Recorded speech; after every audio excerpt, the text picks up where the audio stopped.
Okay. Okay. Thank you. Okay, then thank you. Bye. Okay. So we will start the session. I will share my screen. But before sharing the screen, I think Tangam last time நம்ம பண்ணப்போ I think the இது பண்ணோம் இல்லையா ஒரு website create பண்ண try பண்ணது. So you still have that link and it was not working and then you said it is working. So அது work ஆகுதா இல்லாட்டி was it not working still for you? Work ஆகல. Okay. Same thing. கொஞ்சம் screen share பண்ண முடியுமா? Then I will. Okay. Okay. Let's see.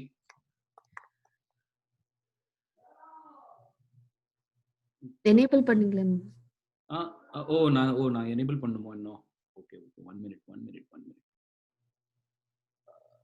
Screen sharing security. Okay. Yeah. Screen sharing enable பண்ணியாச்சு இப்போ. Okay. So let's see. Let's try that. Last time பார்த்தப்போ வந்து I think that it was coming in a different browser அந்த மாதிரி தான் பார்த்தேன் நான். But so நான் குரோம் டவுன்லோட் பண்ணிட்டு அதுல தான் பண்ணி பார்த்தேன், அதுலயும் வரல என்ன. Okay. So I am trying to check. ஏன்னா நான் இப்போ என்னோட ஸ்க்ரீன் நான் ஷேர் பண்றேன். இது பார்த்தா த சேம் திங். ஸோ இங்க இதுதானே இருக்கு. ஸோ ஒரு நிமிஷம் இது ஷேரிங் வந்து ஸ்டாப் பண்ண முடியுமா? நான் ஷேர் பண்றேன். Okay. I think I can also do that. இப்போ நான் வந்து ஷேர் பண்ண see when I try this இதுதான் வருது எனக்கு. இந்த மாதிரி வருதா? இது வரல, எனக்கு எரர் பேஜ் மாதிரில வருது. இந்த மாதிரி வரல, இது வரல இல்லையா? ஸோ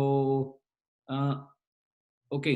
ஸோ நந்திதா, ஓகே நம்ம தானே சின்ன இது ட்ரை பண்றியா? நான் உனக்கு அனுப்புறேன், இது வந்து ஓபன் பண்ண ட்ரை பண்றியா இந்த web page? Okay 1 minute. I think I am actually trying to. Maybe you try either from your computer or you can try it in iPad or maybe in your iPhone also, whatever it is.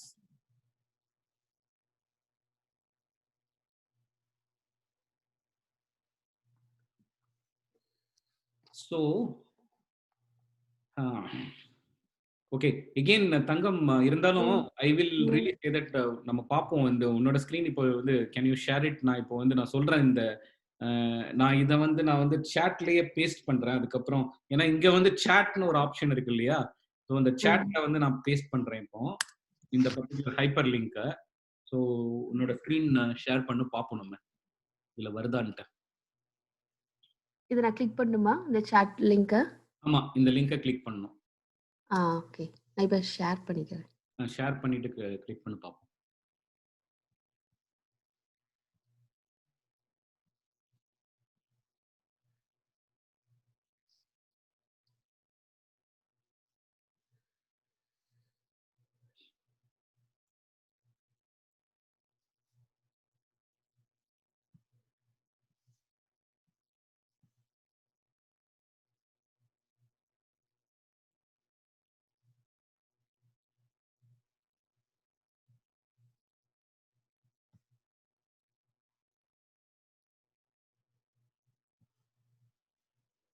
இங்க messages எங்க? இல்ல okay. இந்த zoom page அதுல போக முடியுமா? Can you go to that zoom page? Okay. அதுல வந்து there is a chat window. ஆமா, you have that. இது வந்து இது உன்னோட ஸ்கிரீன் தானே இது இல்லையா? ஆமா என்னோட ஸ்கிரீன் தான். நான் இப்ப ஓபன் பண்ணனும், இந்த இது ஓபன் ஆயிருச்சு. இந்த டெஸ்ட் பேஜ் தான் வரணும். இந்த டெஸ்ட் பேஜ் தான் வரணும். this is what you need to get. ஆனா இந்த லிங்க்ல இருந்து ஓபன் பண்ண வரலையே. இன்ஸ்டன்சஸ்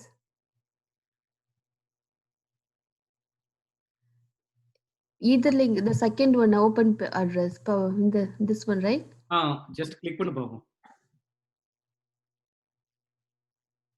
ஒருவேளை அது அந்த அது என்ன அட்ரஸ்க்கு ரிசல்ட் பண்ணுதுன்னு தெரியல. Maybe it may be a browser issue. Okay. பார்க்குறேன். Because when you go to that particular link EC2 54-173-152, but இருந்தாலும் இத கிளிக் பண்ணாலும் வந்து it should come. இந்த சேம் பேஜ் இந்த பேஜ் தான் தான் வருது. it says to took too long to respond.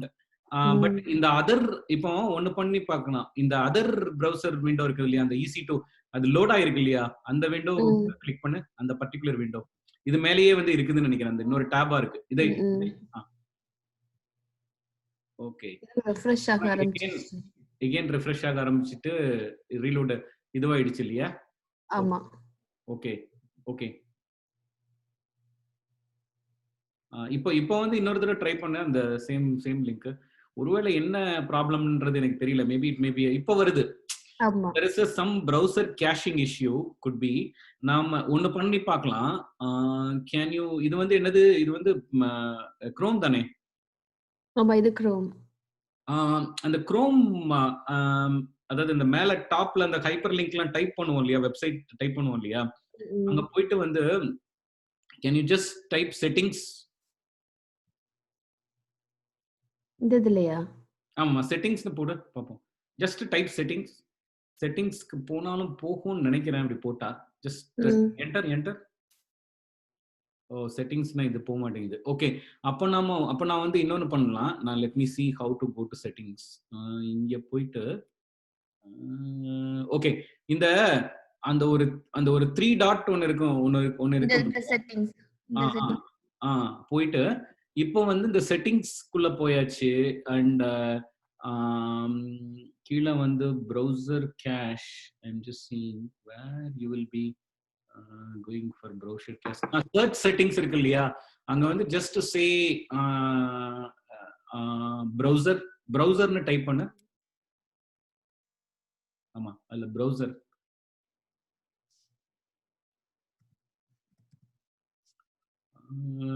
Clear browsing டேட்டான்னு இருக்குல்ல, கிளியர் ப்ரௌசிங் டேட்டா கீழே வந்து இருக்குது இல்லையா, கிளியர் ப்ரௌசிங் டேட்டாங்கிறத கிளிக் பண்ணணும்.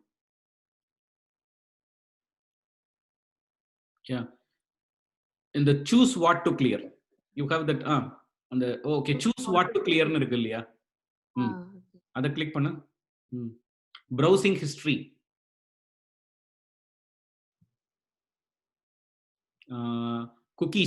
குக்கீஸ் வந்து இது பண்ணிடலாம். டவுன்லோட் ஹிஸ்டரி வேணா இருக்கட்டும். கேஷ் தி இமேஜஸ், யா அதையும் கிளிக் பண்ணிட்டு, யா பாஸ்வேர்ட்ஸ், ஹோஸ்டட் ஆப் டேட்டா வேண்டாம், இல்ல அது கூட இருக்கட்டும். தட்ஸ் ஓகே, அது ஒன்றும் பெருசா வந்து இதுவாகாது. கீழே வந்தா எதுவும் இருக்கா? கீழே வந்தா அதுக்கு மேலே scroll down, nothing is there. Okay, இது எப்படி போயிட்டு வந்து இது பண்றது? இல்ல இது கிளியர் பண்றது வந்து வந்துரும் இதுல. Let me check from my side also. One second. Settings, so import bookmarks, எங்க போனாலும் okay. So 1 minute. Advanced auto fill. Okay,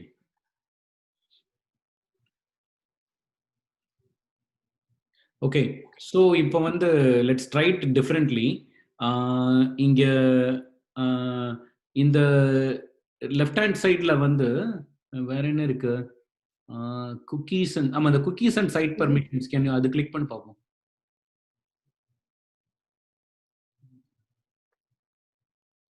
அதை கிளிக் பண்ணாலும் ஒன்றும் வர மாட்டேங்குதா? இல்ல இந்த சர்ச் ரிசல்ட்ஸ் வந்து பேக்ல போயிரு. Cookies and site permission just click பண்ணா ஒன்றும் வர மாட்டேங்குதோ? ஓ, இது எட்ஜ்ல இருக்கோ, இது எட்ஜோ, இது வந்து okay, Edge is different. Okay, fine. Cookies and site data அலௌட்னு போட்டிருக்கு, இதெல்லாம் வந்து போட்டிருக்கு. இது வந்து Edge browser, it is not Chrome. Correct? குரோம்க்கு பார்ப்போம். குரோம்ல ட்ரை பண்ணலாம். ஓ சாரி, நான் வந்து குரோம் நினைச்சிட்டு இதுல பண்ணிட்டு இருக்கேன். இங்க வந்து இந்த 3 இது இருக்குது இல்லையா, செட்டிங்ஸ். Go to settings. இதுல ஆட்டோ ஃபில் இருக்குல்ல, இந்த லெஃப்ட் சைடுல autofill, click autofill. ஆமா, இதுல கிளியர் ப்ரௌசிங் டேட்டா. இப்போ வந்து browsing history, cookies and other site data இதெல்லாம் போட்டுருக்கல, கிளியர் டேட்டா. ஓகே, ஸோ இப்போ வந்து திருப்பி இப்போ வந்து திருப்பி வந்து AWS போய் பாரு. இப்போ வந்து at least will try to see if it opens. ஏன்னா நம்ம இண்டிபெண்டன்ட்டா போனா வந்து அநேகமா அந்த அந்த அந்த ஃபுல் ம். இதுக்கு போனா வந்து அது ஒர்க் ஆகுது. But let us try whether it is working without you know typing in a different this thing. அத வந்து ட்ரை பண்ணி பார்ப்போம். இப்போ ம். இந்த ஓப்பன் அட்ரஸ்க்கு பதிலா இந்த காப்பி அந்த ஒரு ஸ்கொயர் பார் இருக்குல்ல, அந்த ஸ்கொயர் இருக்குல்ல, அந்த ஸ்கொயர கிளிக் பண்ணு. அந்த மேல இருக்கிற ஸ்கொயர். ஆமா. கிளிக் ம். பண்ணிட்டு open a new tab, okay. New tab and just paste it.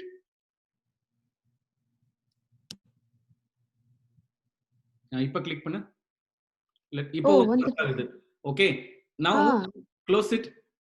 Close it. இப்போ வந்து ஜஸ்ட் ஓப்பன் அட்ரஸ் போடு. ஓ! இந்த ஓப்பன் அட்ரஸ் இதுதான் போட்டா தான் ப்ராப்ளம். வந்து ஏதோ ஹேங் ஆகுதுன்னு நெனைக்கிறேன். Some okay. Behavioural problem. ம். இது லாங் டைம் எடுக்கும்போது எரர் ஆயிருது. ம். அது ஏதோ அநேகமா அந்த ஓப்பன் அட்ரஸ்ங்கிறது வந்து ப்ராபப்ளி அது வந்து ஏதாவது ராங் URL லோட் பண்ணுதா என்னன்னு தெரியல. ஓகே, இந்த ம். விண்டோவ க்ளோஸ் பண்ணிறேன். க்ளோஸ் பண்ணிட்டு திருப்பியும் ம். திருப்பி வந்து திருப்பியும் அதே இத வந்து இன்னொரு ப்ரௌசர்ல இன்னொரு செஷனுக்கு போயிட்டு ஆ இன்னொரு ப்ரௌசர்லயா? இல்ல அதே ப்ரௌசர் ஆமா எட்ஜ்லயே போட்டு பாரேன். ஆமா இன்னொரு ப்ரௌசர்ல கூட போட்டு பாரு எப்படி இருக்குன்னு பார்ப்போம். வந்துருச்சே. ரைட். வந்துருச்சு. Okay. So yeah! we have success here, right? So yeah! what அத it காப்பி means, இப்ப இது என்னன்னா இந்த டெஸ்ட் பேஜ் அப்படிங்கிறது என்னன்னா now we have a, you know uh, um, what we have in the test page, what it says is we created a server. Last time நம்ம பண்ண அந்த ஸ்டெப்ஸ் எல்லாம் வந்து பாக்குறப்ப we created a server. We ran some commands, right? அதாவது m update அப்படின்ற ஒரு command வந்து ரன் பண்ணிருப்போம். அந்த m update வந்து it basically installs all the software that is related to run your web service. So இப்போதைக்கு வந்து ஒரு basic web service it is running. Okay. ஆனா வந்து ம். the web service means it is a very very standard test page. So இப்ப இந்த standard test பேஜுக்கு பதிலா வந்து if we have to really um, we what we want to do basically is to have a kind of simple ஒரு hello world type web page வந்து நம்ம try பண்ணலாம். So first thing வந்து what I am going to do, நான் என்னோட சைட்ல நான் வந்து பண்றதுக்கு வந்து I am going to do. So இப்போதைக்கு வந்து you can stop sharing. I am going to log to my AWS account. Okay. So அதுக்கப்புறம் வந்து from my AWS account I try. Okay. So let me just okay.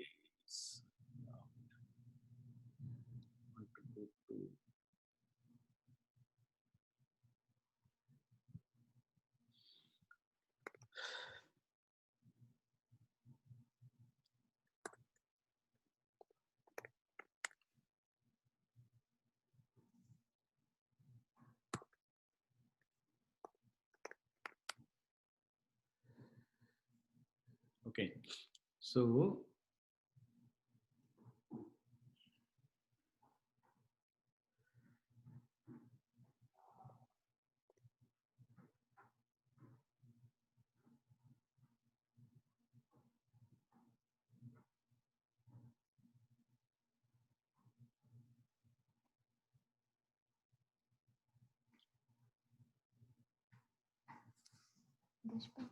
okay, I'm going to share my screen one second. Okay, so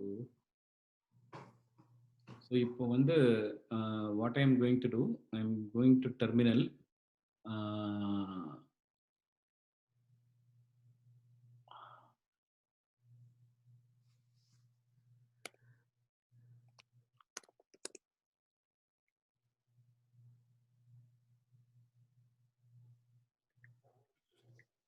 So if you remember, we had normally we had a key pair, and the key pair மூலமா தான் வந்து we actually run our this thing, correct? So what I need to do is I need to probably find out where I have that key pair. So that is what I'm going to do right now. So key pair. Okay. So it is there in this particular directory. My key pair.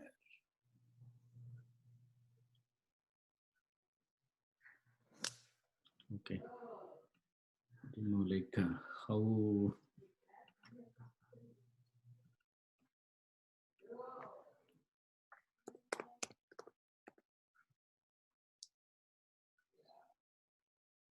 Okay, maybe I know where. Okay, I think I know where it is. Probably.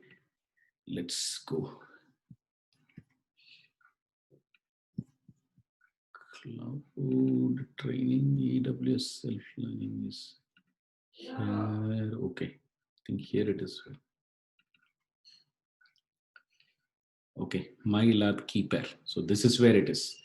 Okay, so I need to, what I'm going to do, I'm going to close this so I can open terminal from here. Uh,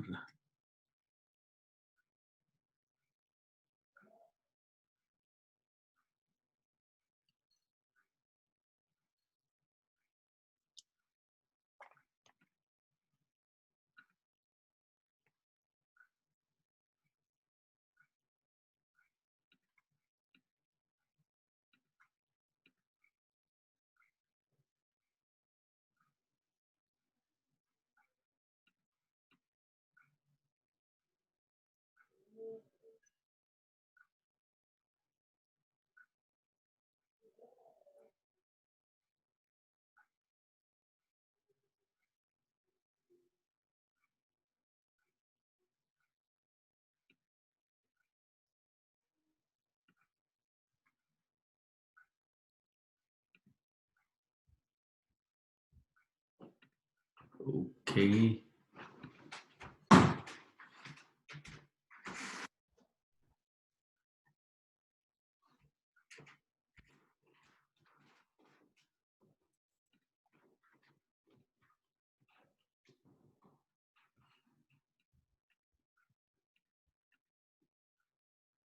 Okay, what I will do, I think that I will open terminal again. So pwd.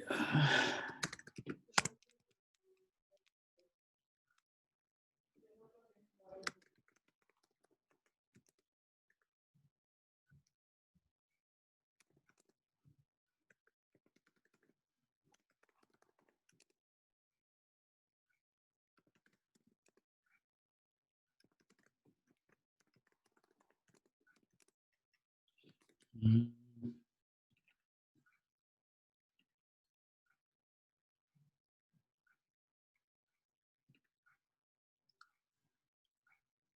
Okay, okay. This is what I need to do.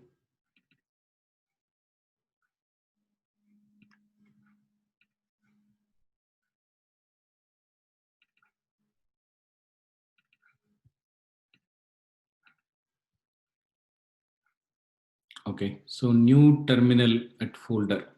Okay, so now I have this. So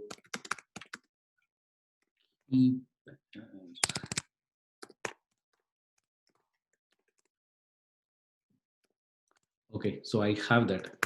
So what I need to do is now ssh dash I.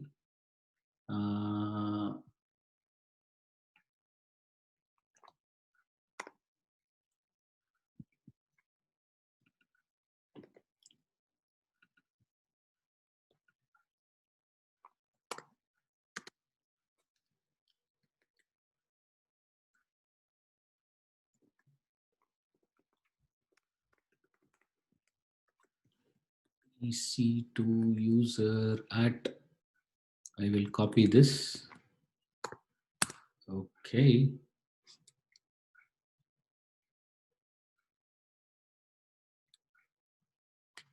What happened?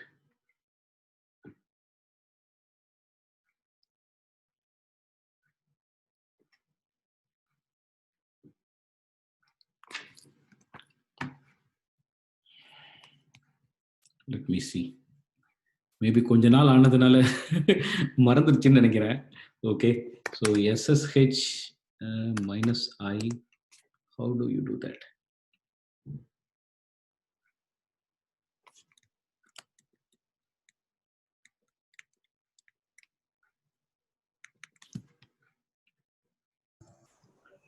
Okay.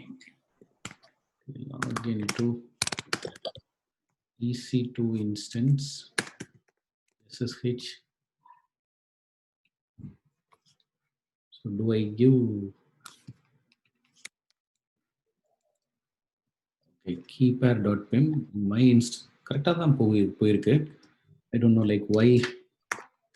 Oh, maybe I should not really give the இதுதான் problem. This is the problem, I think. Yeah. Not no minus dash I. Or the space, just ஒரு space. எனக்கு புரியல இது just அந்த ஒரு space கொடுத்தனால வரல. Okay, அந்த ஐக்கு ப்ரீவியஸ் ஸ்பேஸ் கொடுத்தனால வரல போல. ஆமா ஆமா ஆமா. இப்போ கனெக்ஷன் ரெஃப்யூஸ்னு வந்துருச்சு வர வர. For whatever reason it is not taking my connection. Port 22 is not open. Let me check.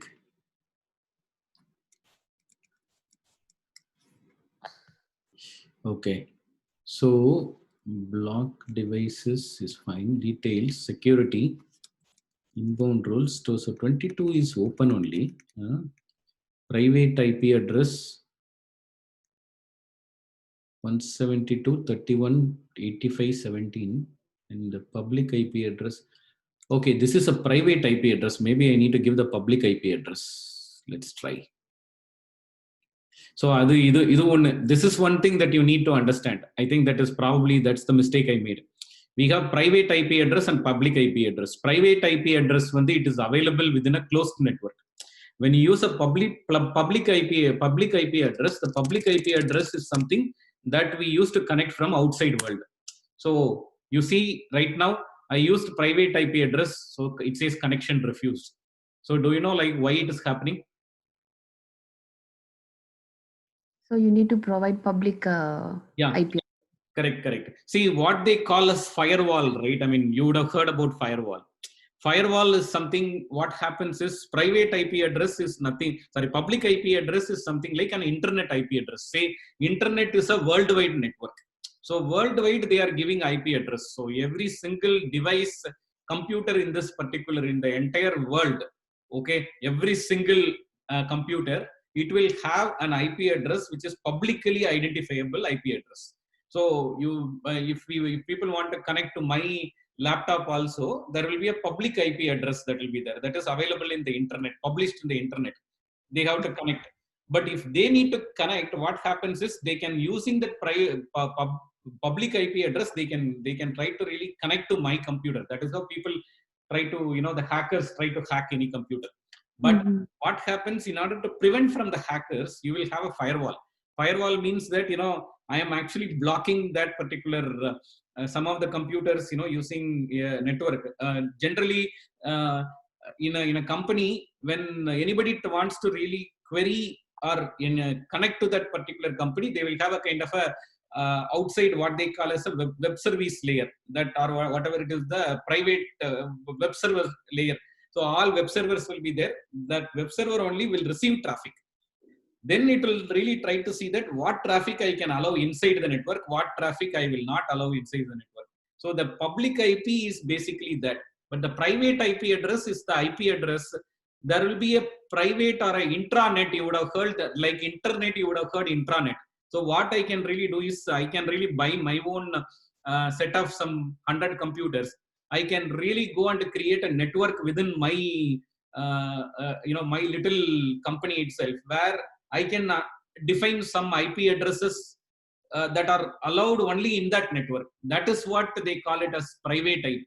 So that private IP is something that is something that people can only see within the private network that we are creating. So in AWS, our account is our private network. You can take it that way. So for our account, AWS, you will have your own set of IP addresses that is identifiable within that your account network. That will not be a IP address that will be known outside of your IP network. That is why when I gave 172.31.86.17, it said connection refused. When I use the public IP, it was able to go and connect. Okay. So even though I did a mistake, I think that we were able to learn something out of it. Correct. Yeah, correct. That's all. So see, if you really look at it now, you connected through 174, 129, 130, 163, 138. See, this is the private IP I typed. When you see EC2 user, the private IP only comes here. Yeah. Okay. Mm-hmm. So that is what is the thing, because right now we are inside the network. So you are actually now seeing the private network, right? So now let's see. Okay, we are at the home directory, correct? We are here at the home directory. So I have some files that I copied here in this particular home directory. So now we are going to what we are going to do is, see, um, let's do this. Okay, I'm just going to go. What I am going to go is I'm going to go to the root directory. So here you have a number of directories here, because any Unix server or a Linux server that you go, they normally have all these different directories. Bin is one directory, bin, and say something like boot, lib, lot of, and root, lot of these directories will contain the standard operating system and the software that runs out of the operating system. It will be distributed among these directories. There will be one directory which is basically the user directory. This user directory will contain some libraries. So let us actually go local. So here also, you will have some of the directories here, right? So what we would need to do right now is, we need to go to, 1 second. What happened? Session is hanging. Hello? You are able to see my screen, right? 1 second. 1 second. Can you hear me? Hello? Yeah, we couldn't hear you for a second. Okay. Yeah. Even my this thing was my screen was a little bit frozen for a minute. Okay, so I'm not sure. Something was happening. Okay. Okay. Okay. So just give me 1 minute. I just need to look up some small thing, because what I'm going to do is I'm going to go to yeah. We saw one particular test page that came up, right? So test page is one page where you will be um, where what you will do is uh, in the test page is a standard test page that an Apache instance displays on the displays when you really have a kind of a sample server. Now what we will do is we will actually install a particular what we will do is we'll actually have a kind of a web page. That web page will actually display some what you would say is some kind of a hello world kind of a thing. Okay, so right now let us see. Uh, this is the var is one particular directory. So in this var you will have something called www. This www is where you will have your all the HTML file, HTML that you want to host, that HTML will be there. So if you really look at this right now, you have something called index.html. So this index.html, when you really try to access a web page to this index.html only, you will have a lot of the things that will, come. As an example, right now, what I am going to do is I'm going to write a very, very simple thing. Okay. Echo hello world. Okay. Hello world into this particular index.html. Okay. So index.html. I have, oh, I think it says permission denied. So I have to check like why the permission is denied. Oh, okay. I think I need to do this thing. I need to really do a I need to log in as the root user. I think that is why it is denying my thing. Okay. So now I will do that thing. So now I am going echo hello world index.html. Okay, so right now it is there, correct? So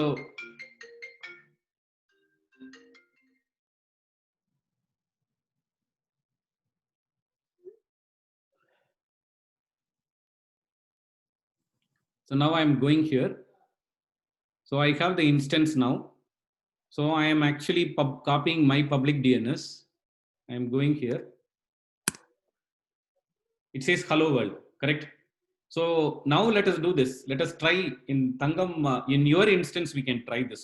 Okay, because you have the test page right now. What we can do is you can follow some of the instructions that I will give. You can share your screen. We will try to get the same type of web page, in your instance. But before doing that, I also wanted to show.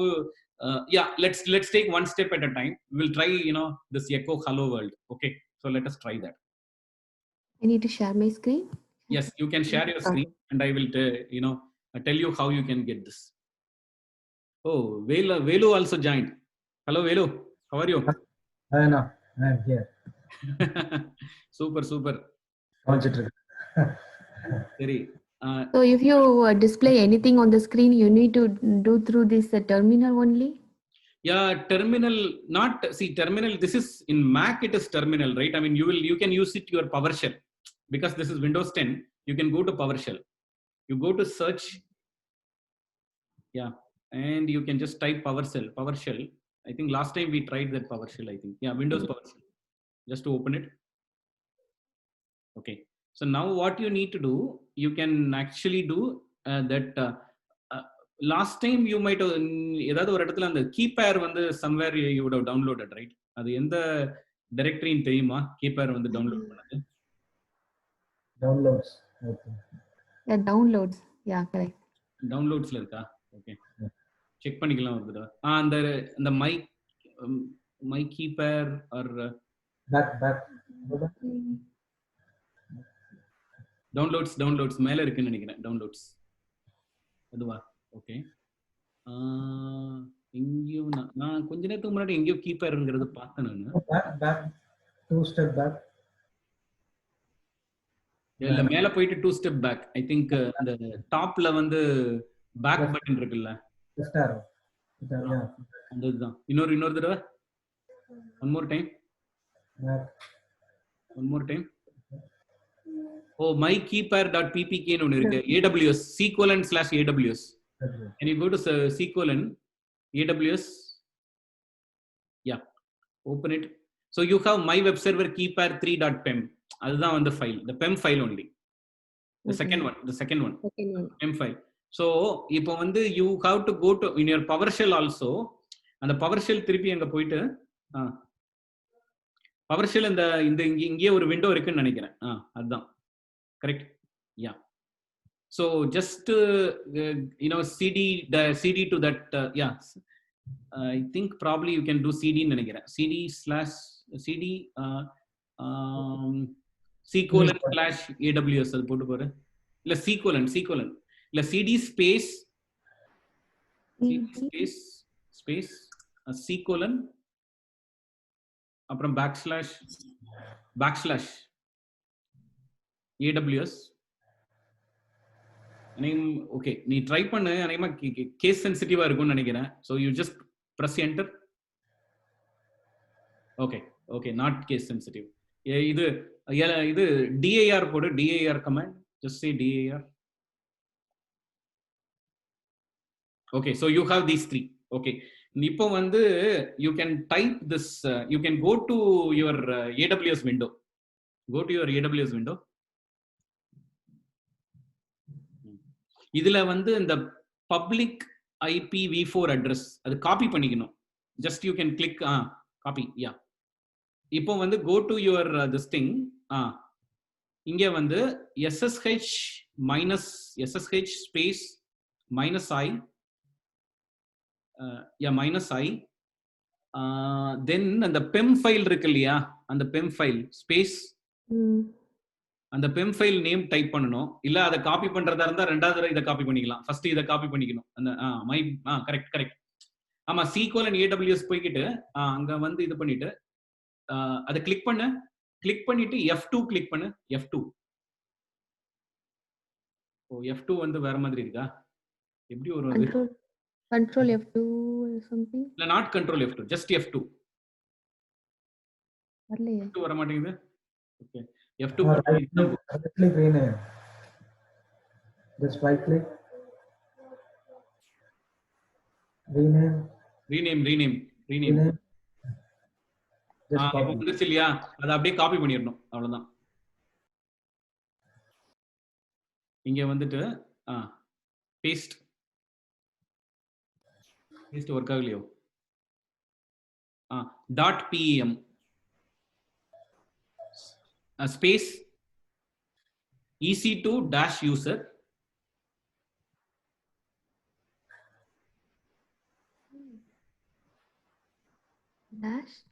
dash இல்ல, underscore இல்ல, dash minus தான். ஆமா, minus user at. இப்போ வந்து அந்த public ஐபியை copy பண்ணணும். திருப்பி போயிட்டு அந்த விண்டோல போயிட்டு அந்த பப்ளிக் ஐபி அட்ரஸ், அந்த AWS விண்டோ. ஓகே. குரோம்ல இருக்கும்னு நினைக்கிறேன். ஆமா, அந்த இது திருப்பி காப்பி பண்ணிடுறது. இது காப்பி இட். இப்போ வந்து போயிட்டு paste it, enter. Okay, so we logged in, right? இப்போ வந்து என்ன பண்றோம், நான் ஆரம்பத்துல சொன்ன மாதிரி, so you can see now, right, the same thing, your 172.31, that's your private IP. So you see, when you go into that network, you see only your private IP. Okay, so now next நம்ம என்ன பண்றோம் அப்படின்னா, we just type pwd. So pwd வந்து it's a Linux command that will tell you in which directory you are in. So enter. So you are in the home directory. Okay, now இப்போ என்ன பண்ண போறோம்னா, we are going to gain root privilege. So just say sudo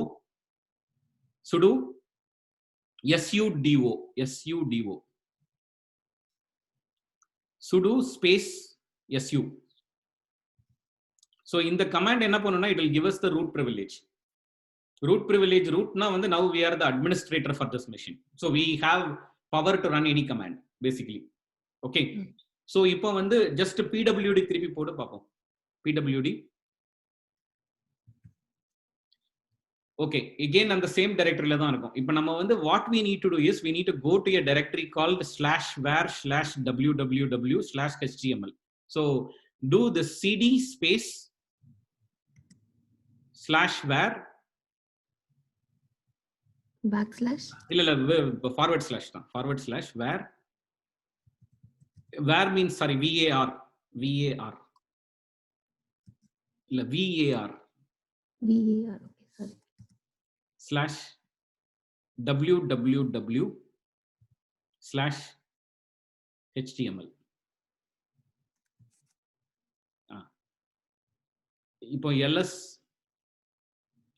னா வந்து list the item, you know, list. Yes, enter. ls-ங்கற command என்ன பண்ணும்னா, என்ன இருக்கு அதுல அப்படின்னு காட்டும், அவ்வளவுதான். Okay, so let's do this. இப்போ வந்து என்னன்னா, index.html அப்படிங்கிற ஒரு ஃபைலே இல்ல, பட் இருந்தாலும் we can write it. What you can do is, நான் வந்து ஒரு பர்టిక్యులர், இப்போ நான் என்னோடத நான் வந்து அந்த கமாண்டை வந்து நான் வந்து பேஸ்ட் பண்றேன். So to make things easier, so you can actually take it and then you know, chat windowல பேஸ்ட் பண்றேன் இப்போ அந்த கமாண்ட் என்னன்னு.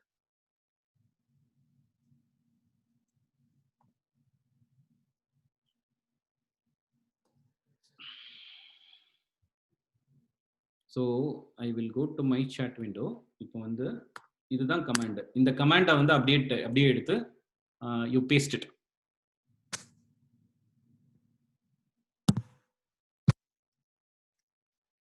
So yeah, so கொஞ்சம் வந்து நான் வந்து என்னதுன்னா, இது இந்த பேஸ்ட் பண்ண முடியலையோ? ஆமா,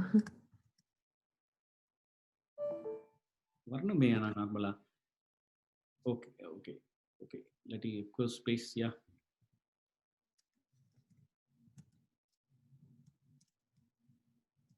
hello world, அதுக்கப்புறம் space greater than symbol space index.html.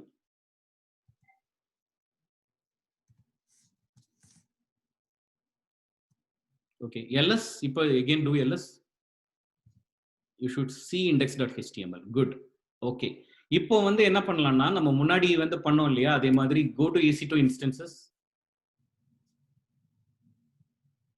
Okay. அந்த இது அமேசான்ல வந்து போயிட்டு அந்த பப்ளிக் ஐபி விடிஎன்எஸ் v4 DNS இருக்கு இல்லையா, அதை காப்பி பண்ணு. I mean just don't do open address, copy இந்த செகண்ட் ஒன் v4 DNS அந்த அதை காப்பி பண்ணிட்டு கோ டு இதுல இன்னொரு விண்டோ ஓபன் பண்ணிட்டு நார்மலா அந்த எகெயின் அந்த அந்த அட்ரஸ் ஐபி அட்ரஸ் வந்து நம்ம ஆக்சஸ் பண்ண ட்ரை பண்ண போறோம்.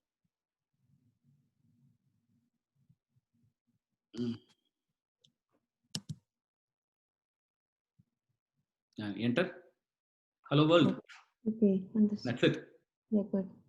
ஓகே, ஸோ நம்ம போடுற எதுனாலும் வந்து நம்மளால வந்து பண்ண முடியும். இப்போ வந்து இது வந்து HTML வெப் சர்வர்ல வந்து பார்த்தா it is probably I am trying to teach HTML here which is a different thing. ஏன்னா இப்போ நம்மளால வந்து there are so many things that we can do. ஏன்னா I can show you something which you can also try. இது வந்து இப்போதைக்கு நமக்கு AWS பத்தி தெரிஞ்சுக்கிறதுக்குன்றதுக்காக தெரிஞ்சுக்கிறதுக்கு வந்து இது இம்பார்ட்டன்ட் கிடையாது. But what I can do is I'll share my screen. We can actually do many things basically, after you have done this web server.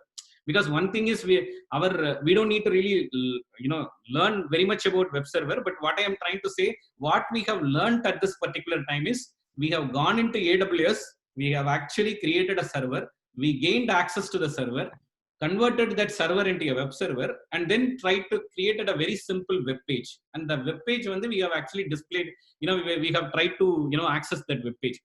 But see, with this website, we can do many things, and I think that is what I am trying to see, like what are all the things that you can do through these websites is something that you can really do many things. Say as an example, I'm going to share my screen. Sorry, I still haven't shared the screen, right?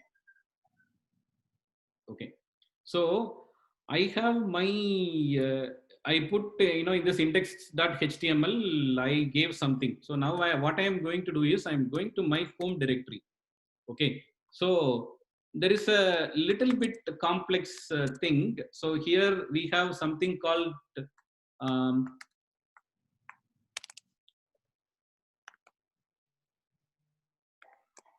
so this is a little bit of a complex HTML. I will really go to it later, but I'm just trying to say that what if I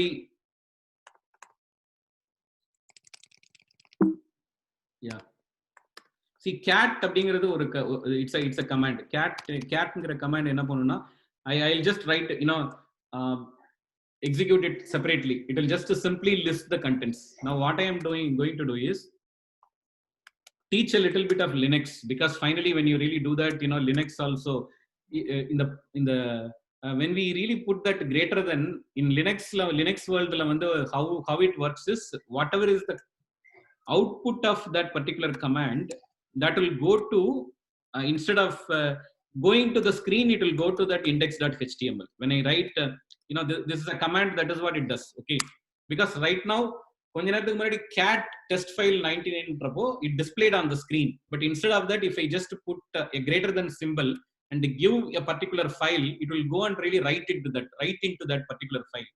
இப்போ பார்த்தா I'll just show you how that works also. See, now if you just list the content of that file, right, I can really do a cat on that also. So see, again it lists that file, right, the same thing. If the content got copied here, now if I go and really access this particular website again, from previously we got hello world, now it will really show you a different type of a thing. So I can really put any content there and try to display it. I even tried putting a picture here, but the picture is somehow not coming up. Okay, so I don't know what I am not really trying HTML programming here, but I'm just trying to say that lot of things that you can do by going with it. See, even I would really say that if I have to say, it can anything that you want to do, you can do. So another example that I wanted to say is, this is trying to display, something, the same website in Tamil. Okay, so we'll try that also. That also can be done. So if now what I can do is, I'm again doing, this is another website, right?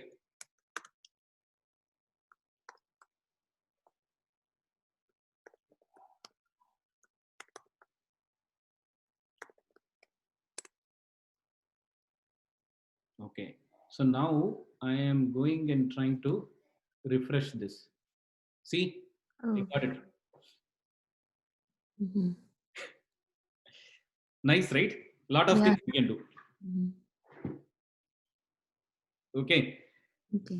but that is HTML. You don't need to worry so much about it. If you want to become a Java or a web programmer, that is good to learn. I can really take a separate topic on that. I am not a web programmer, but I can really, whatever I learned in college, I try to really remember and do it again. That's all. Okay. Okay, that's it. So what we essentially need to understand is, you create an EC2 instance means you are having something like this. One other thing I will tell you, Tangam, can you really share your screen again, because this is important, otherwise Velu will be mad at me. What you need to do is, you need to go and really terminate that instance. As of now, you have a free tier, but after some time it will get charged. Okay, 1 year, after 1 year. So go to your instance details.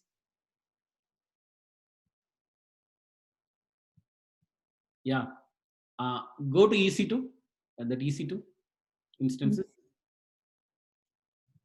issue to dashboard, instances. Yeah, what you need to do is, you just select that instance state, or instance state is there, no?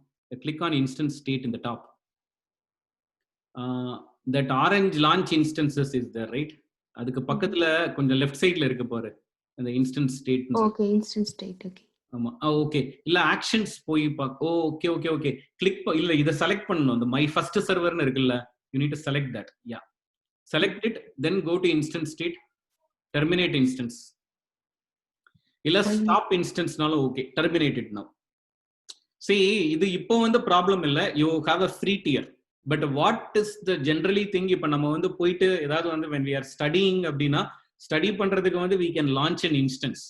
But when we are not using that instance, we should just terminate it. If we don't terminate, அவங்க வந்து they will actually இப்போ they have something called the free tier allowance. இப்போ வந்து ஒரு account create பண்ணா first 1 இயருக்கு வந்து they will have something called the free tier. Okay, so I will also say what is that particular free tier. அது வந்து நம்ம போய் பாத்துக்கிறதுக்கு, ஏன்னா generally for EC2 they give some good amount of thing, but I will actually do one thing. ஒரு particular web page, I will ping one particular web page. Can you இந்த link click பண்ண முடியுமா? இது வந்து இப்போ வந்திருக்கும். There is a link in the chat window. Just click பண்ணா போதும்.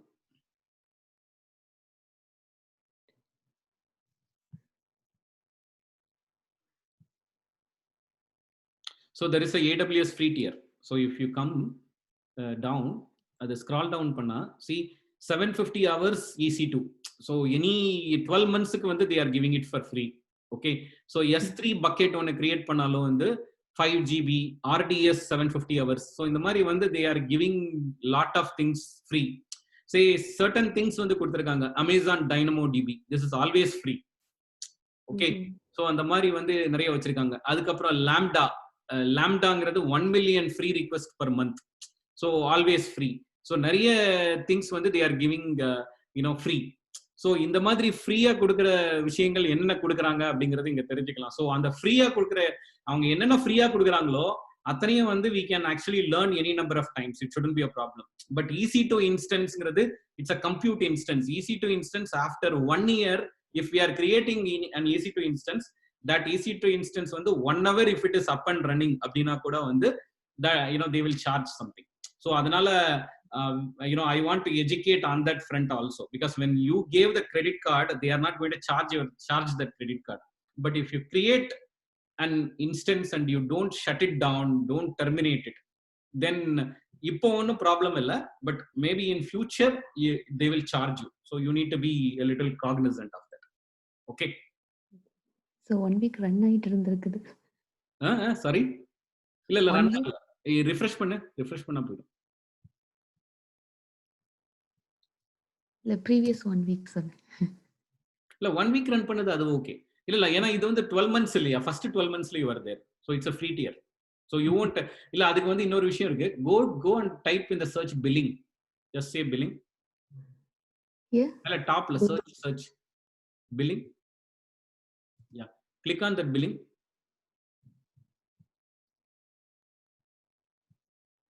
So your consumption is 0, so do not worry about that. அதான் சொல்றேன். Okay, so there is $0. so இங்கேயும் பார்த்துக்கலாம் நம்ம போயிட்டு. இதுல வந்து போனா காஸ்ட் எக்ஸ்ப்ளோரர் அப்படின்னு இருக்கும். so it will really go and really tell you how much you are consuming. so நமக்கு AWS வந்து when we want to learn about it, there are a lot of things that we can learn for free, but one thing that we need to be mindful of அப்படின்னா வந்து anytime we go create something, after learning session is over, it is better to terminate, clean up all those resources, so we will not get charged. That is the only thing. Okay, அவ்வளவுதான். Okay, சரி, இப்போ நம்ம வந்து EC2 பார்த்துட்டோம். a simple website how we created அப்படின்றது பார்த்தாச்சு. so I want to really go back and talk about some of the other things that we need to, we'll go back, see, I think we have already done some foundational item related study also. We have already studied about how virtualization is, and also how you are trying to take a particular computer's resource and then try to take that into that virtual that virtual server related model. All those things we have studied, right? So now you can stop sharing your screen. I think I will really talk a little bit more about the other aspects of AWS, some of the other services of AWS. So what I am going to do now, I am going to use the AWS services catalog itself, and then I will say, see, they are talking about multiple things. One is compute, the other thing they call it as storage, then they say database, correct? So we would have studied about database mostly, even when we studied in our college, we would have studied about our database and all these different type of things. Then they have what they call as networking. Then these are the main three things. One is because some of the other things are very advanced things, like you talk about machine learning or front end web and mobile. Those are all advanced technologies. We don't need to go into that, because those things are something, unless otherwise you have some specialized skill sets, you probably will not be able to get into that area. Okay, so we will probably take our focus into compute, storage, and then we'll go into some of the other things called networking, because these are the standard things that we would need if we really want to go and clear one foundation certification for AWS. We need to show the knowledge on compute, storage, and database to some extent, and then networking. Okay, நான் எதுவும் question எதுவும் இருக்கானே? வேலு இத கேட்ட மாதிரி இருந்தது. இல்ல okay, right.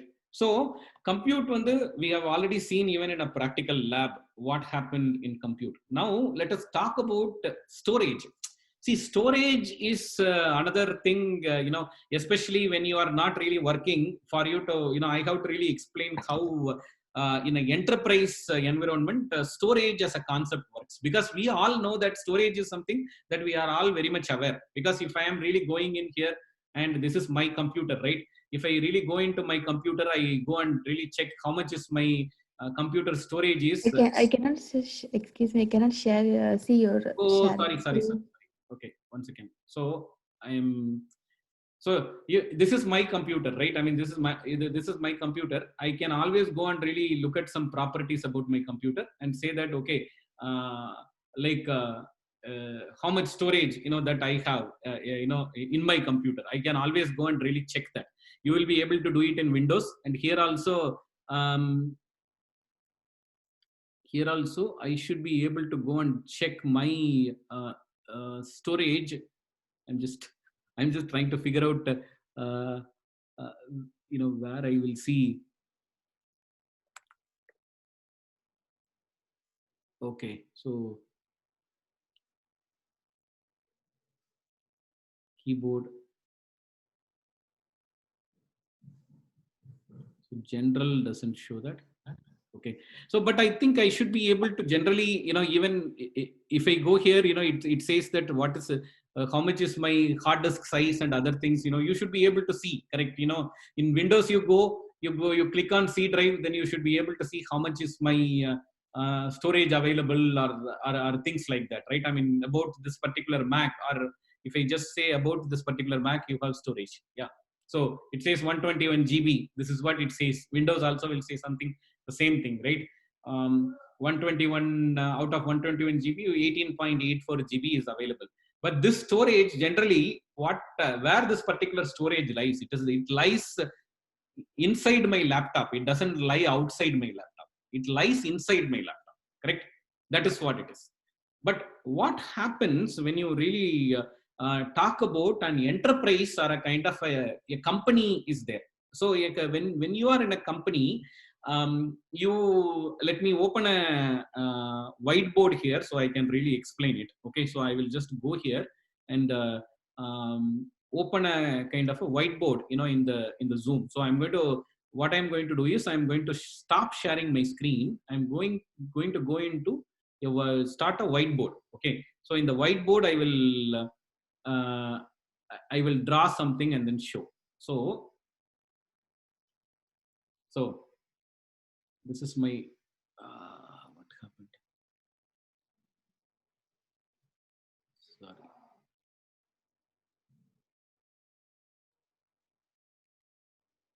Okay, 1 minute.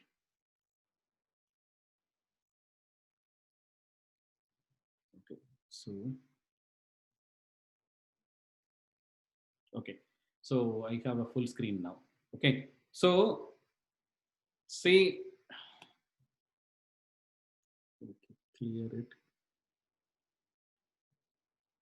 Okay, so I'll probably choose a shape.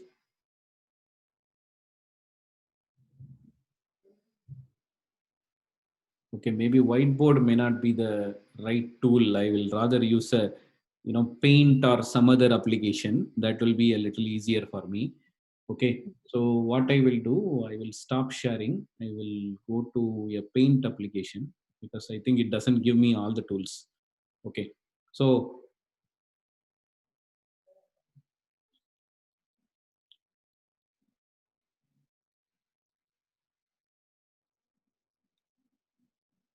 do I have anything, any diagram that I have? No. Okay, fine.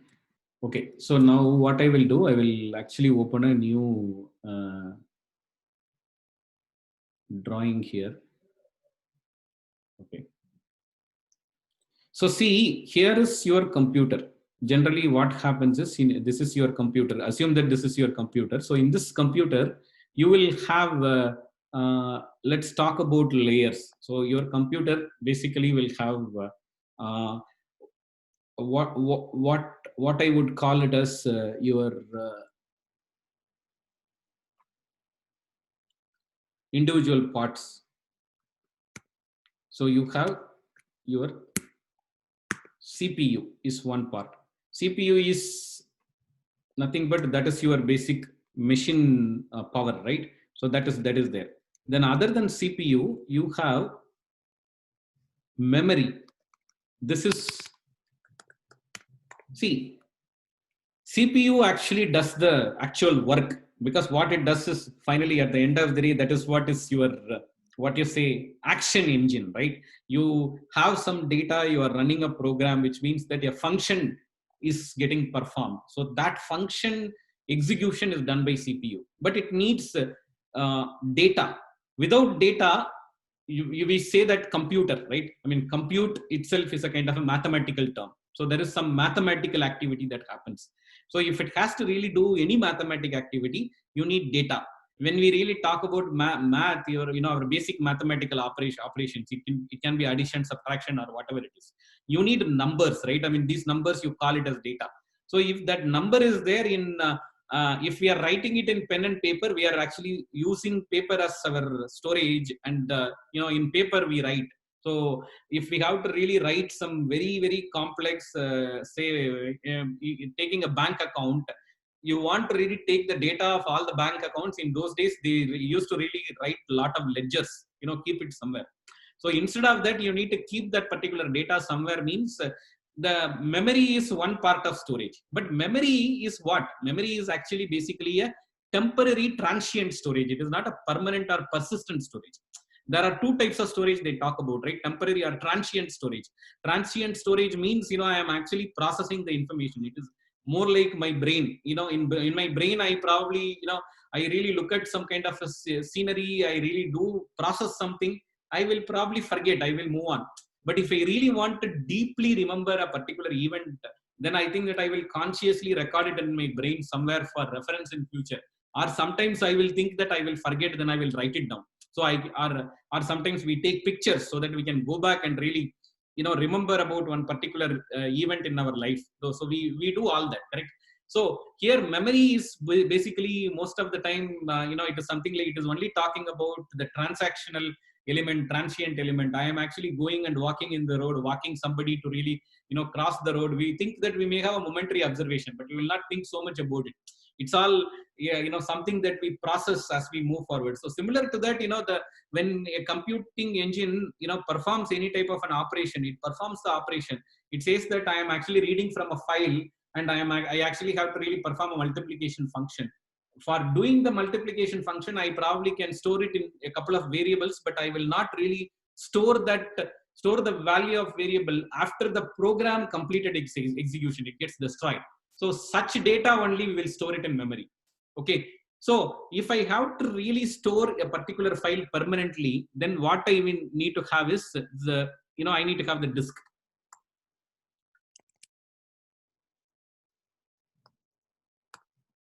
So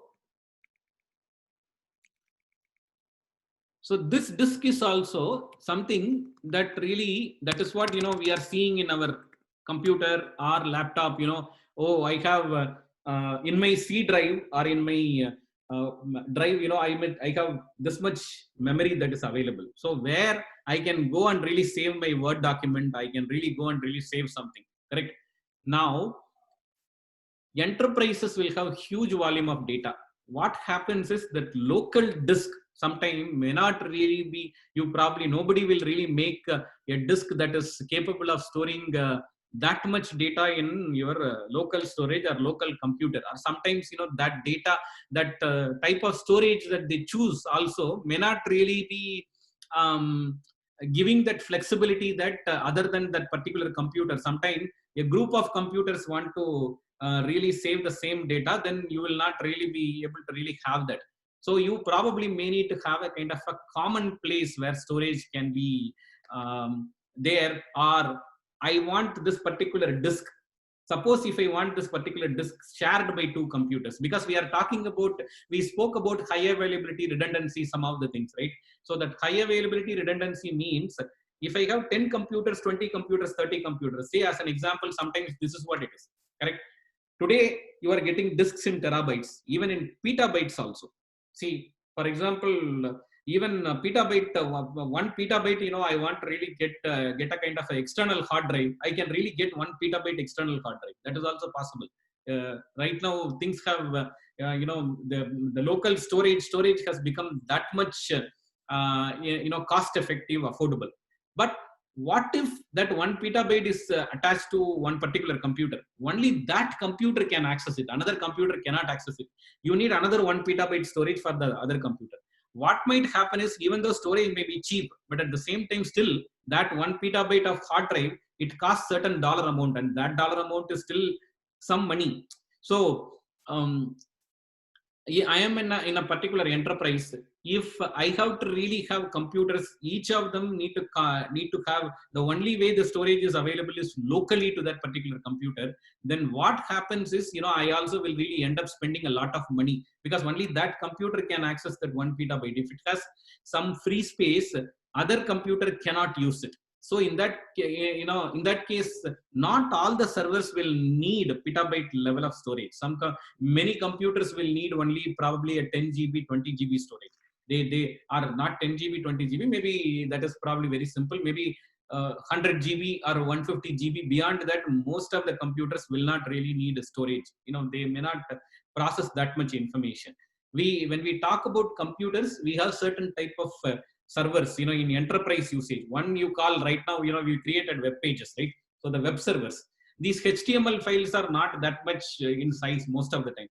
Web server, when anybody have a web server, that web server is something that they use it for probably one purpose, where they may share some really very limited set of web pages only they will use for their purpose. So they won't need a lot of storage. Then they will have what they call application server, they will have database server.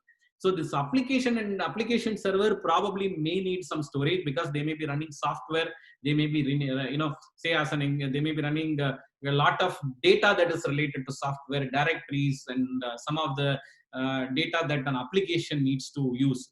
And database probably will really be, generally database is where lot of storage you would need to really consume.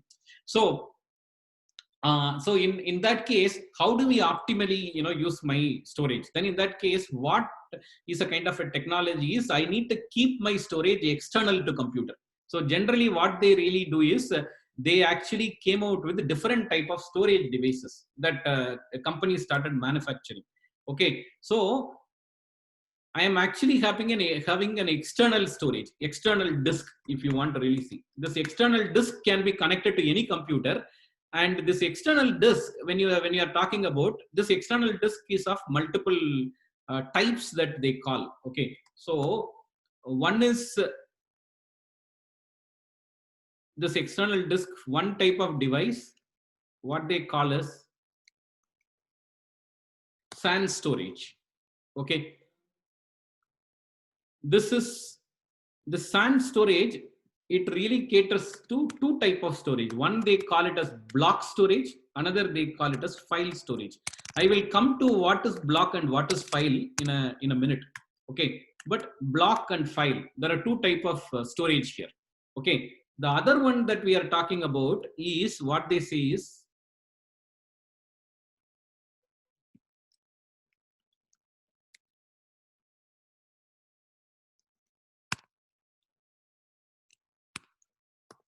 NAS. Okay, so what is SAN and what is NAS? SAN is storage area network, NAS is network attached storage. There are two things. Okay, so storage area network. So what is storage area network means? So I actually buy one really big companies. Typically, if you know about EMC, right? EMC is some company that we all know, correct? And definitely one of our close relative works there also now. It is acquired by Dell.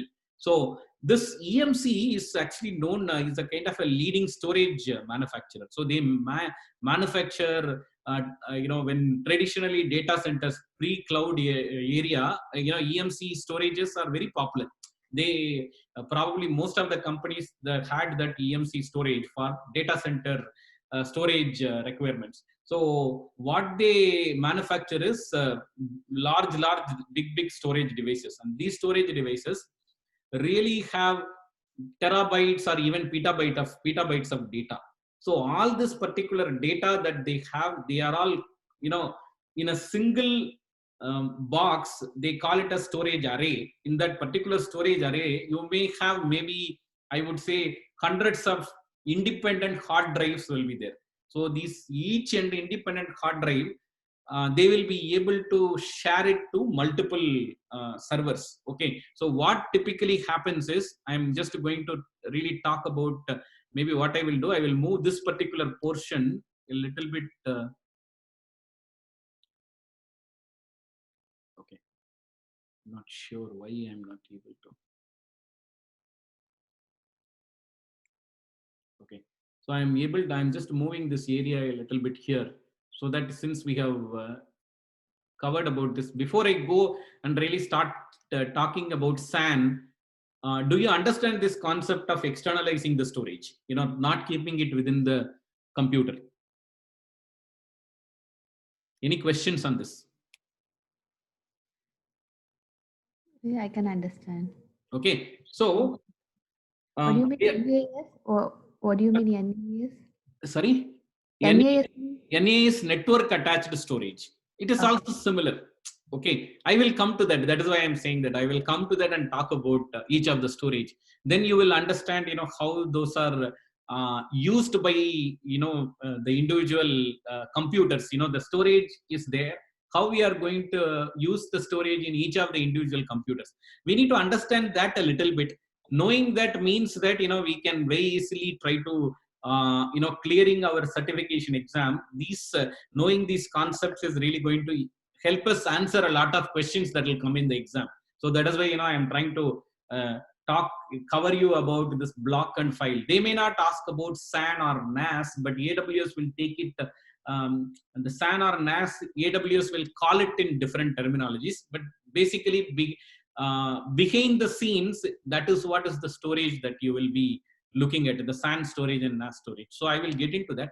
But SAN is storage area network and NAS is network attached storage. Okay. So now I will actually show some probably pictures of some, SAN storage, how that will look like. Maybe, we can, one advantage that we have all these things is, we can actually look into a lot of these images also. So typically you will have, this is one type of a kind of a SAN storage device. This is how it really looks like. This is what they call it as Clarion. It's a very, very, very basic EMC's product. So you see all these individual shelf or a tray kind of things, right? I mean, you see 1, 2, 3, 4, 5, the independent trays. Behind each of the trays, you will have several hard disks. So they have this. This is one machine that they normally keep in data center. And then what they will do is they will connect. They will have different computers. Computers means, I mean, right now we have our laptop computer. Typical to that, an enterprise computer will look slightly differently. So what they will do is they will have a cabinet like this. One cabinet will really store, have all these storage appliances. Similar to that, they will have a number of other cabinets. In each cabinet, they can probably rack some 20-25 servers. So in a very small, some 5-6 cabinet, I would say in a kind of you would say 500 square foot hall itself, you can have 100 different physical servers that can be there, and in some 6-7 racks, and all these 100 servers, they will have independent, wired connections to the storage device. So that is how typically they do the connection between server and storage. So when they do that, each of the server can for their C drive and D drive requirement, they will be able to make use of the hard disks that are that are placed in these devices. So each of these trays, inside that they will have hard disks.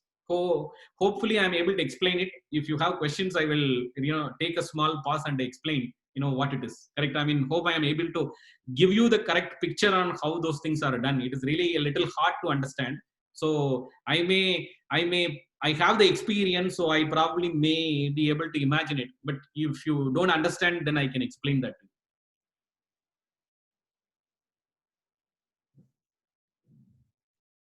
I can get it, Mama. Yeah. இல்ல இந்த tray ஒன்னொன்னுலயும் பார்த்தா அதுக்கு இந்த ட்ரேக்குள்ள வந்து தனித்தனியா வந்து நிறைய hard disk வச்சிருப்பாங்க. ஸோ வாட் தே இந்த ட்ரேக்கு பின்னாடி வந்து இந்த அரேக்கு பின்னாடி வந்து if I'm able to really find another image that shows how it looks, yeah. So maybe this may be another picture that could give this. See, if you look at this is how it is, and the independent things that you see, the shell and the chinna and the block இருக்கிற ஒன்னொன்னு வந்து separate hard disk. So they will have that hard disk in each of the things, as you can really see right now in this particular picture. இது வந்து another view of how all those things are there. Then in the right hand side picture la vandu they are இது வந்து கொஞ்சம் I don't know whether there is a way to really make it bigger, or I can really, I don't think that it has the zoom or anything like that. So let me see. There is no way to zoom. Okay, fine.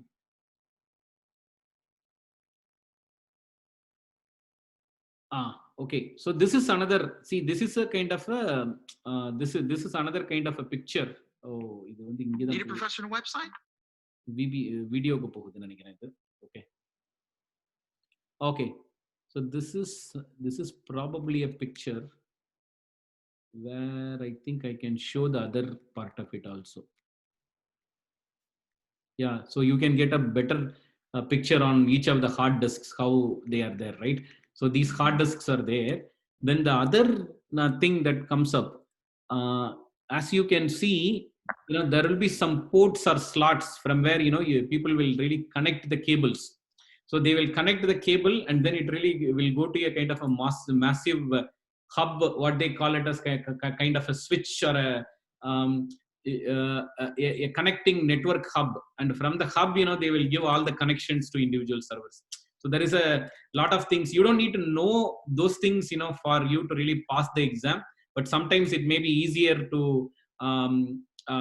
answer certain questions if we know the behind the scenes how it works. Say as an example, all these connections that goes all these cables that go from there, that is what creates the connectivity. These cables connect the storage device with the independent server hardware computers. As you see, there are independent. This is what they call it as a switch, as you see here, right? What happens is these are the independent individual storage devices, but they will also have the cables that go and connect with all this all these servers also. I'm just seeing. Yeah, so you see this this particular device. This device, they call it a storage switch.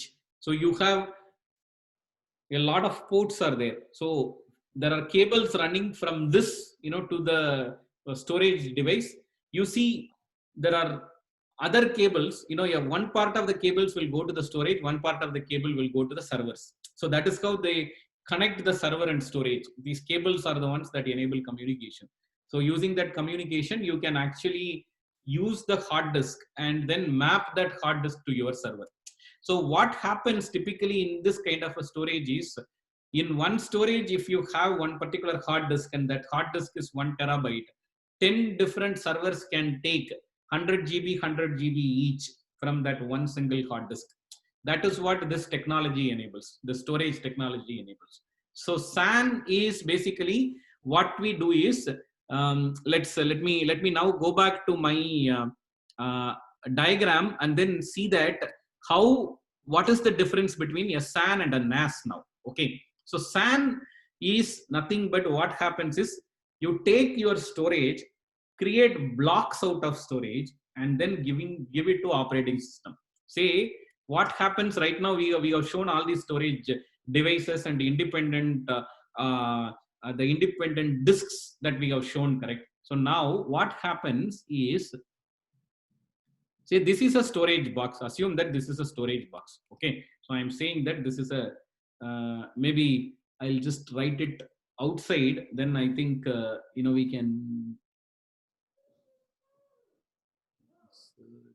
text box. Text box. Okay, so I will just say this is storage. So this is a storage frame.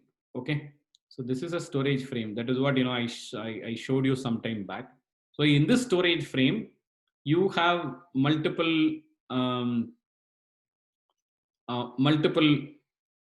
disks. Okay, so what I will do, maybe I will just try to say for the ease of representation, so I will say this is disk 1, right? Sorry, disk 1, let's say something like this. So this is disk 1, then we have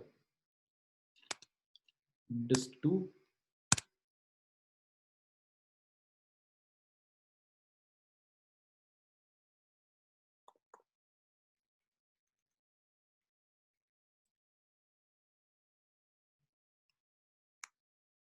So disk 3.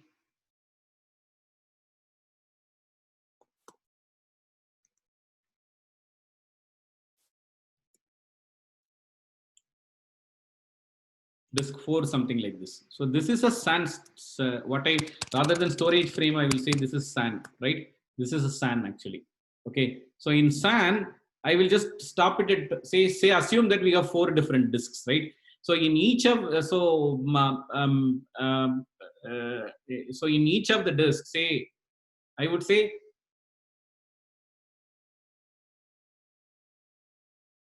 so each one, suppose saying that each one is 1 terabyte. Okay. So each one is 1 terabyte. So now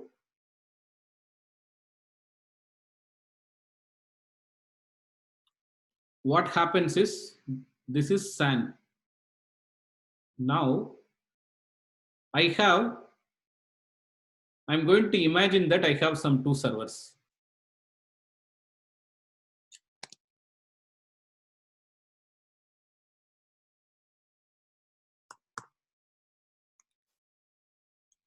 So there are servers that want storage.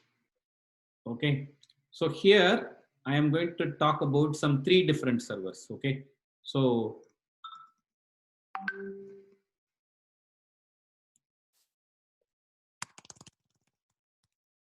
this is a representation of a server. So here I have one server. I will say server 1.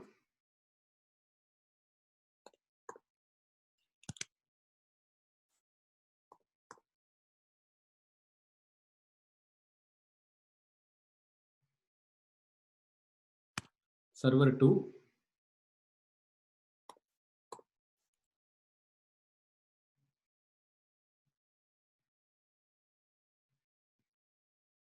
Server 3. So there are 3 servers are there. Okay. So I think that let's assume that each of these disks has 1 terabyte of storage.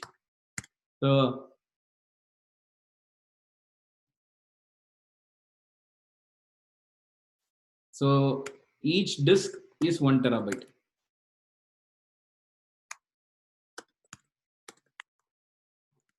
Okay. So now each 1 terabyte, say for example, it has, yeah, it is subdivided. So this 1 terabyte, I would say that, you know, each of this 1 terabyte, it is subdivided into 100 GB, 100 GB blocks. So let me actually try to show that representation also a little bit. Okay, say I will just take only this disk disk 1. So this disk 1 probably will have, say, let us assume that maybe for the sake of some simple representation, let us even take it like this. Okay, so this one is, yeah, 200 GB block. Let us actually try to say that one is 200. Okay, so 1 TB is, say, 200 gig blocks. Okay, so let us take it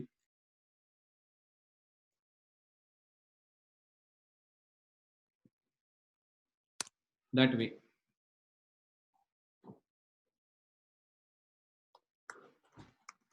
So we have 5 200 gig blocks. Let us assume it that way.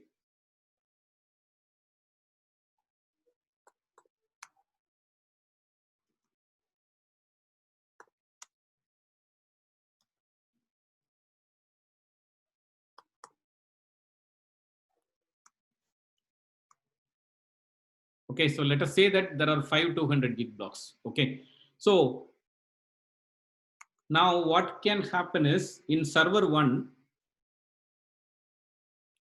so server 1, it can have multiple things. Say it can have its C drive. Its C drive could come from disk 1. Say a 200 GB it is taking. Okay, D drive may come from disk 3. Say it is taking a 500 GB block. Same way, 500 GB block. E drive probably could come from disk 4. Maybe it is a 100 GB block. It can take in any way, correct? So server 2 probably it just need a C drive. So maybe it is taking from disk 3. So it is taking a 350 GB block as an example. So it can take something like this.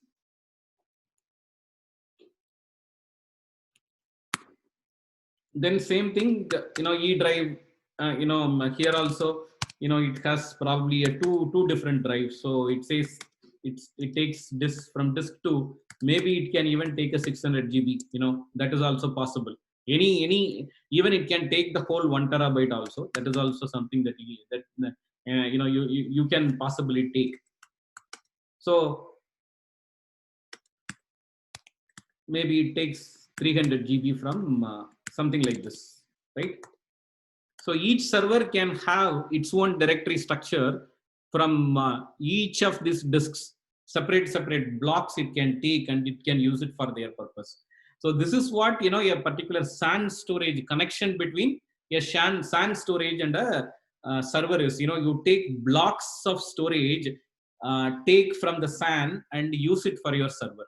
So hopefully this gives you an example, gives you an understanding on how storage, which is a central storage that can be used by multiple servers. Hope this representation gives you an example of I have central storage that is really available to me across multiple disks in one single hardware unit, and how the different servers in my network can use that central storage and consume that central storage for their storage requirements. Is it clear with this particular example? Yeah. Okay. So this concept of SAN, what we call it as block storage. Okay. Now, block and file, there are two different things. This is where things get interesting. Okay. So what happens is, we are talking about block here, right? I will just, what I will do is I will duplicate this page, because this thing we will do the lab in the next class, but in this class we'll try to really cover that block and file and also a little bit of NAS. Okay, so I will probably delete the upper portion here. Okay, so what happens is, now we are talking about all these blocks, right? So now, as an example here, we were talking about this disk 1 200 GB block. Say for example, here is 200 GB block. I will just probably give a different color to it, to this. So there is a okay. So this particular disk, it is actually right now mapped to server 1. Okay.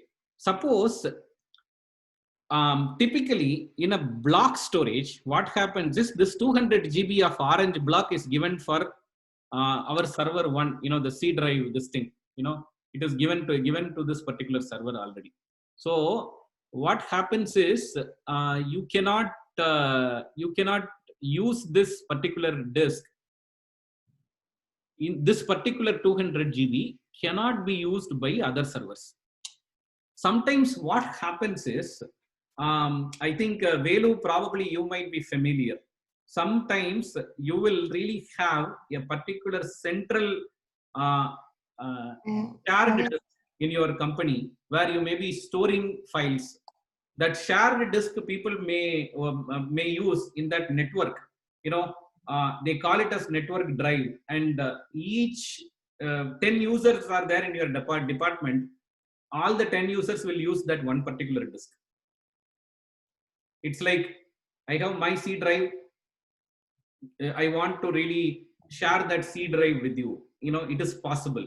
But if it has to be done, then there has to be a separate protocol that has to manage it. So what they really do is they have a protocol called NFS, network file sharing. So what happens is, the C drive in disk that is there, in server 1, if you want to actually mount it in server 2 or server 3, you can do it. But in order to do that, you will still take that as a block storage, put a specific software called NFS software on top of it, that will really enable that particular disk drive to be shared across multiple computers. Are you getting the point? Sorry, I don't get this. Okay. So here you have this particular disk. What I said is this particular 200 GB it is taken by this server, correct? Server 1 as a C drive. Okay. Server 2 cannot take this orange block of 200 GB. It has to take for this for the, say for example, if server 2 needs a D drive, if it needs a D drive,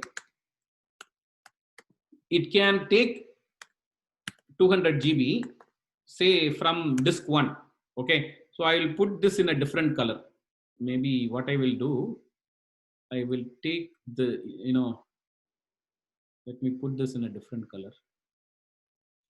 So say in disk 1 I am taking another 200 GB.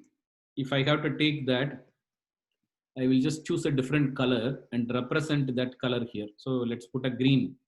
Okay, still darker green, so you can, or I will, oh no, blue will not work. I will probably put a purple. Okay, so say I will take a purple here also. Okay, so see, your orange is mapped to server 1. Your D drive in server 2 is mapped here, correct? So this block is given to server 2, this block is given to server 1, correct? So server 2 cannot access, this one, correct? Server 2 cannot access this one. You cannot share that to share that, correct? It cannot really read what is there in the C drive of server 1. Okay. Similarly, server 1 cannot read what is there in the D drive, even though it is the same hard disk.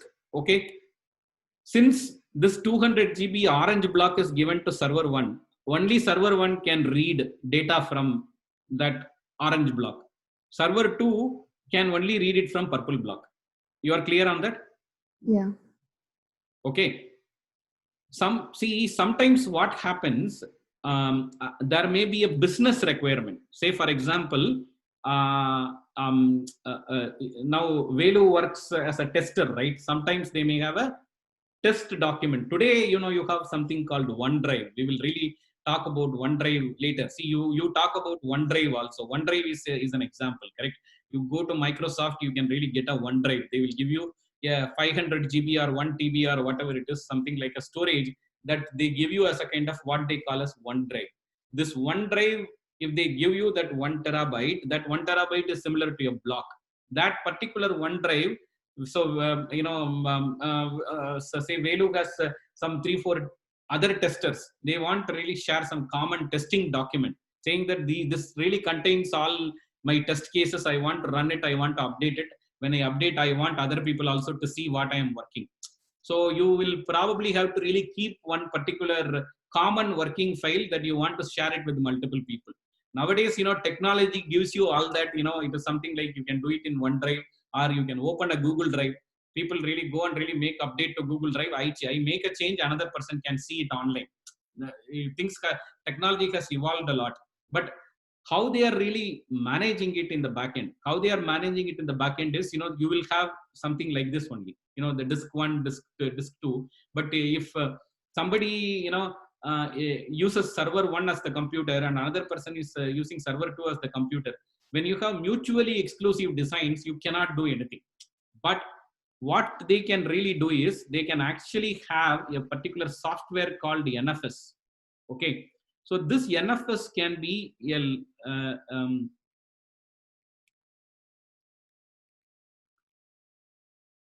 what I am saying is NFS is a kind of a software. I'll give a different color to this.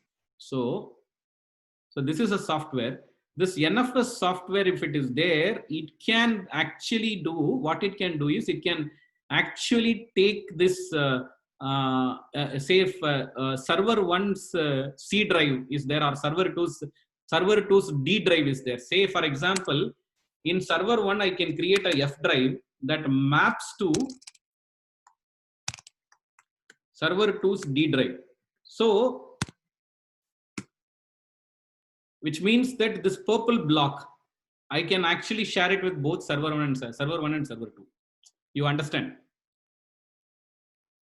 Yeah, got it. Okay, because this is enabled by NFS. Okay. Okay. Through NFS, we can share the Yeah. storage space. Yeah. So this protocol actually allows you to share this. So which means that in server 1 and server 2, that D drive, whatever is the purple block, people can really read in both the, both the things. So that is what, when you say a kind of a block storage, the block storage is reserved for one server.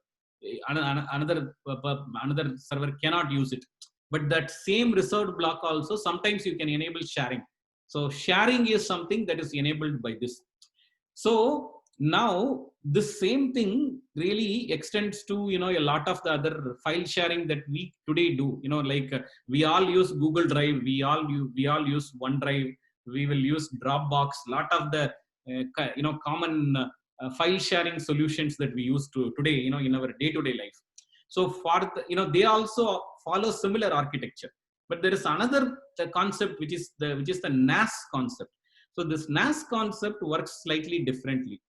NAS is typically what they call it as object storage. In NAS, what happens is they don't really try to, the blocks are, let me probably, duplicate this page so I can actually, explain NAS.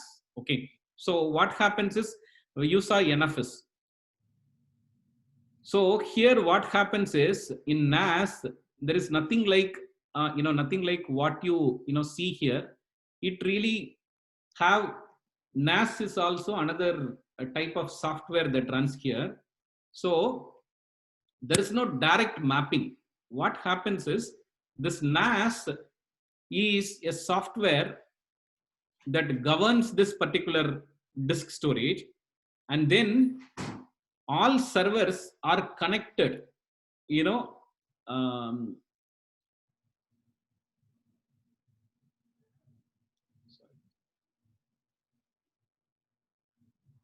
all servers are actually connected, to this NAS only. They are not connected to the, I would say, they are not connected to the individual storages. The NAS becomes a, brokerage layer, you can say. That what happens is this NAS really becomes that intermediary layer that it manages your storage, and it really presents the storage to you in a different way. So what happens is all these three servers,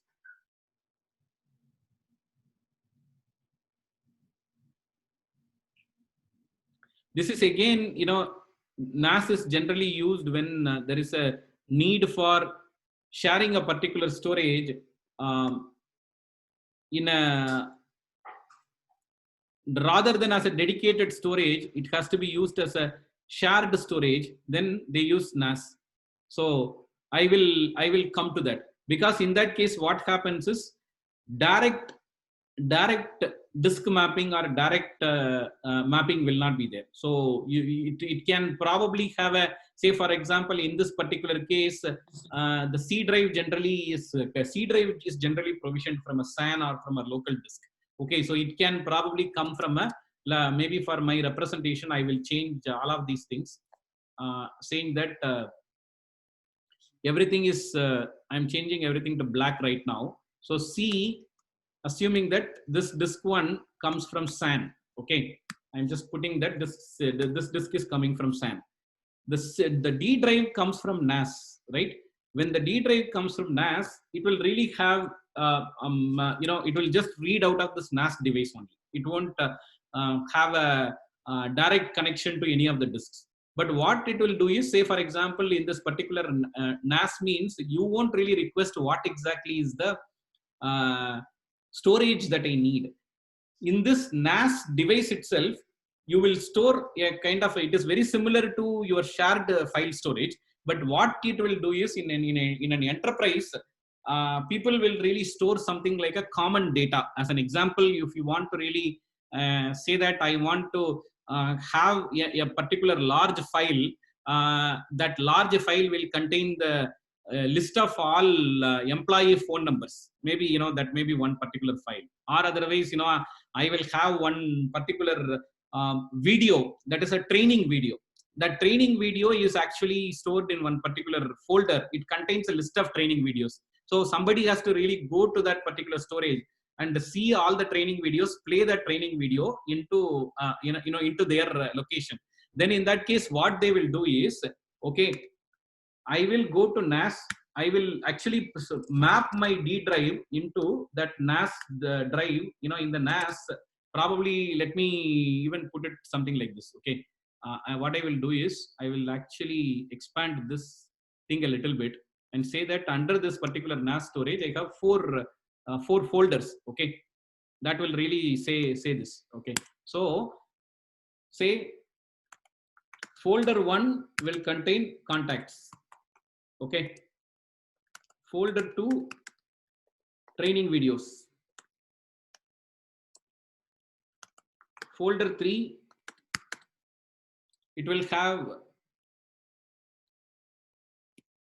I would say, HR policy.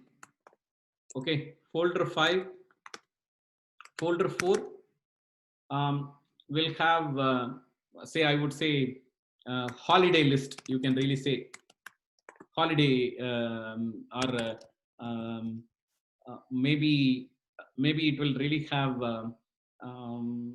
instead of holiday list, what I can really say, okay, it will really have all the blogs. You probably will have blogs. Okay, so as an example, so if that's the case, okay, in server 1, I would really say that probably I want to have a D drive that really the training video. I want to really say that I want to mount the training video. I can really say that, okay, I really want to have the training video as my D drive. Okay, so in the server 1, that is what I am keeping it. So in server 2, probably I will really do a reference to my D drive. I want to really come from NAS. Okay, and instead of a block,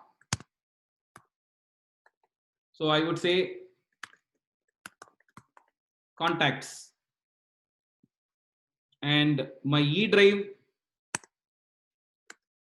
will be HR policy.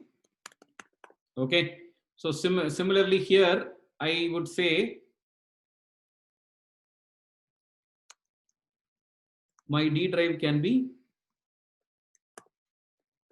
NAS, and that NAS will be say blogs, something of that sort. Okay, so I can actually map these things here. Say multiple, here also sharing can be done. Say for example, here I can really have, say, E drive can be HR policy. So HR policy can be located in all 3 servers also. I'm just putting as an example. It is the E drive in server 3 and E drive in server 2 also. So NAS is a network attached storage where there is a software on top of this particular storage. So none of the servers will directly access this particular storage. The NAS software that runs on top of it, it will create all the shared directories, and the company in the servers, they can really go and really access any of these shared directories. The only difference between the file storage and this type of storage, this storage they call it as object storage. Okay, what they call NAS as kind of what they call NAS is a kind of a object storage.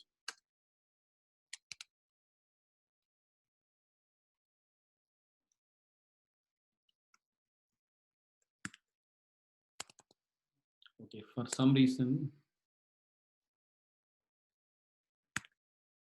okay, NAS is called object storage. Okay, so this object storage, the main thing is here, what happens is, since this is really done in blocks, right? So if you want to change a particular, say for example, there is a file stored in NFS, okay, and you want to really update this particular file. As an example, here is a file. Okay, this is a file. So I actually make an edit to this file. Say as an example, I probably add another line here. Okay, if I add another line here, then in that case, what happens is, if this particular line comes from this particular disk block, say this particular block of storage, then what happens is only this particular block, the communication from the server, it goes only to this block. that is how it works when it is a file storage.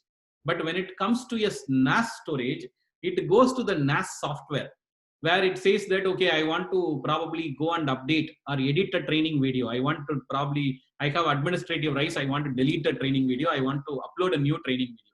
Then it goes to this NAS layer. When it goes to that NAS layer, even if I am really making one small change in that, it has to completely delete that file and recreate it. When it completely deletes and recreated, it probably have to really update multiple blocks in the underlying disks. So that is where, an object storage and a file storage, the difference is. So because of that, what happens is, when you work on a file storage, the response time that you get is much faster. When you work on an object storage, the response time is much slower because of that. Mainly because you need to really go, you probably, since this particular software is in between, the software will take your request and then it has to really go and read multiple blocks, inside this particular disk storage to make an update, into one file, because it cannot really make an update to an individual record. It has to really go and really update the entire file. So that is the only difference between your NAS, SAN, and block storage. So maybe this is probably, I will really take a pause here. Maybe we have taken almost 2 hours, but I believe that this SAN storage we have covered. So next class we can actually do a lab on the storage, what kind of AWS storage is there and how that translate on AWS, and then what is the equivalent of your file storage, the block storage and object storage. I can really walk you through on the AWS. So that way you are completely able to understand how storage works in cloud, in real world. Hopefully so far I'm able to cover the concept. So if there are any questions, then I will take a pause. Okay, I think I'm good. Okay. All right. Okay. So hopefully I think recording is still continuing. So I think that after I stop sharing, I will actually go and record it. So I think complete the recording. So this is about the SAN. I will share this particular recording also. Then we can actually do the lab. Okay. So one thing that I can tell you, Thangam, நீங்க ஃப்ரீயா இருக்கிற நேரத்துல வந்து போயிட்டு கொஞ்சம் ஏதாவது sometimes you can try creating the EC2 இருக்குது இல்லையா, எப்போது sometime வந்து you can go and try to create EC2 by yourself and then try to see how you are able to create, and anytime you create, make sure that you terminate it. அது வந்து ஒரு பிராக்டிஸா வச்சுக்கணும் நம்ம, அவ்வளவுதான். Okay, that's it. So